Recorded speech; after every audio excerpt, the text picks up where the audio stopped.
આજે આપણે આવ્યા છીએ રાજપુર મઠમાં. આ છે દશરથભાઈ મિસ્ત્રી. આ છે જૂની બગી.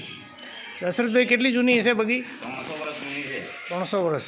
એટલે આ બગી શું કામમાં આવતી હતી? આ મંચને ફરવા માટે પડદાવાળી હતી. પડદાવાળી હતી. મન તો કરતા એમાં ઘોડો લાગતો? હોય. અચ્છા, બહુ જૂની. બહુ ધરોહર જૂની છે, સાચવી રાખી છે ગણેશપુરી બાપુએ. અને આ છે રાજપુર મઠ બીકે.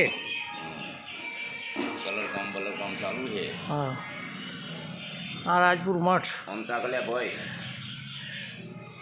હાલ એનું સારવાર કામ ચાલુ છે, મતલબ કલર કામ ચાલુ છે, લકડાનું પણ ચાલુ છે, ચણતર ચાલુ છે, એવું બધું સારવાર કામ ચાલુ છે. આ જૂનું પથ્થરમાંથી બનેલી બિલ્ડિંગ છે.